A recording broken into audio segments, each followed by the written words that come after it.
शरद पवार गुट की एनसीपी के विधायक रोहित पवार ने बीजेपी में शामिल होने की अटकलों का खंडन किया है। रोहित पवार ने शनिवार को कहा कि अगर मुझे बीजेपी में शामिल होना होता तो मैं पहले ही हो गया होता। मैं इतनी मेहनत और संघर्ष क्यों करता?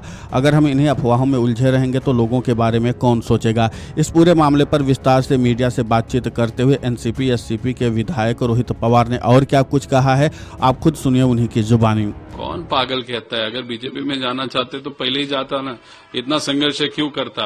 अगर इसमें पागलपन में मैं भी वहां पे अगर उड़ी मारूं या उसमें अगर कूद जाऊं और ऐसी चर्चे में अगर आप और हम सब व्यस्त रहेंगे तो लोगों के बारे में कौन बात करेगा?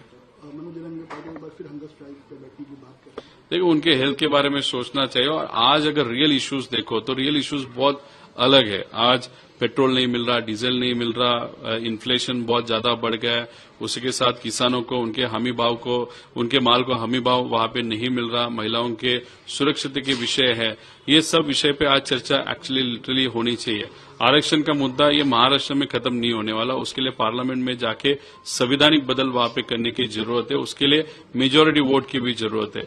और वो अगर हमको करना है तो सत्ता में जो नेता है वो उनके साथ बैठ के चर्चा करके केंद्र सरकार के माध्यम से ये इशू सॉर्ट आउट हो सकता है, ऐसे हम सब। वहीं मराठा आरक्षण के मुद्दे पर उन्होंने कहा कि अगर हम आज असली मुद्दों के बारे में सोचें तो वे बहुत अलग हैं। पेट्रोल डीजल नहीं मिल रहा है, महंगाई तेजी से बढ़ी है, किसानों को उनकी फसलों के सही दाम नहीं मिल रहे हैं और महिलाओं की सुरक्षा का मामला भी है।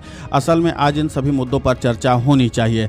महाराष्ट्र में आरक्षण का मुद्दा खत्म होने वाला नहीं है। इसके लिए संसद में जाकर संवैधानिक बदलाव करने की जरूरत है और अगर हमें ऐसा करना है तो सत्ता में बैठी सरकार से बातचीत करके इस मुद्दे को सुलझाया जा सकता है। इससे पहले एनसीपी एससीपी के विधायक रोहित पवार ने बुधवार को दावा किया कि एनसीपी के नेता प्रफुल्ल पटेल और सुनील तटकरे की अगुवाई में 22 विधायक एनसीपी छोड़कर बीजेपी में शामिल हो जाएंगे। रोहित पवार ने कहा था कि शिवसेना के कुछ विधायक भी बीजेपी में शामिल होने के लिए मानसिक रूप से तैयार हैं।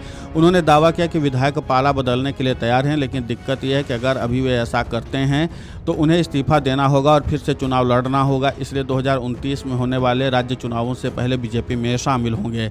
एनसीपी के प्रदेश अध्यक्ष सुनील तटकरे ने रोहित पवार के दावे को खारिज करते हुए कहा कि उनका मानसिक संतुलन बिगड़ गया है और इसलिए वे ऐसे बयान दे रहे हैं।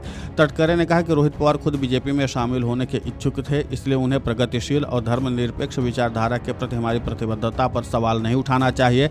हम एनडीए का हिस्सा हैं और हम अपनी पार्टी और जनाधार को मजबूत करने के लिए कड़ी मेहनत कर रहे हैं।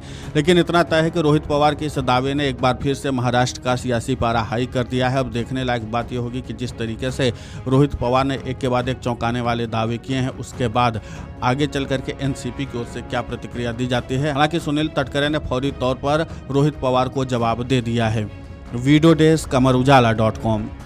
अगर आप ये वीडियो YouTube पर देख रहे हैं तो हमारे चैनल को सब्सक्राइब कर बेल आइकन दबाएं और Facebook पर देख रहे हैं तो हमारे पेज को लाइक करें।